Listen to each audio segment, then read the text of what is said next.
One man cannot destroy our progress. One man can't stop our clean energy revolution. And one man can't go back in time. Only I can do that. President Trump says he's pulling out of the Paris Climate Agreement. My message to you, Mr. President, is that as a public servant, and especially as a president, your first and most important responsibility is to protect the people. 200,000 people die every year in the US from air pollution.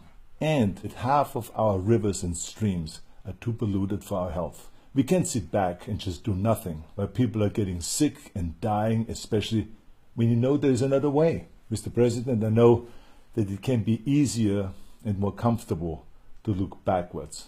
And to many people, the past we know is less scary than the future that we don't know.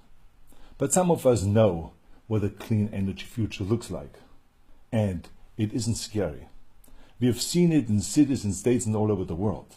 In fact, we know that the dirty energy future with asthma, emphysema, and cancer is much, much more terrifying. So please, Mr. President, choose the future. No one remembers the people who told President Kennedy not to go to the moon. We remember the great leaders. The great leaders that don't walk backwards into the past, but great leaders that charge forward towards the future. You see, the people will rise up. Local and state governments will rise up. Other leaders from local government will rise up and fill the void that you are creating. Like all the great movements in human history, our clean future starts with a grassroots movement in our communities, our cities, and our states. 70% of our dirty emissions can be controlled at the state and local level.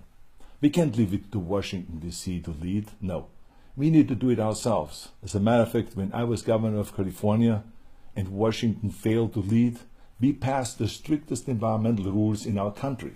And our economy is now booming. Today we are number one in protecting our environment, and we are number one in economic growth. We have the cleanest air and water, and we also have more manufacturing jobs than any other state. We added more jobs last year than the second and the third states combined. Protecting the environment will not destroy our economy. The bottom line is great environmental policies do the opposite. They pump up the economy.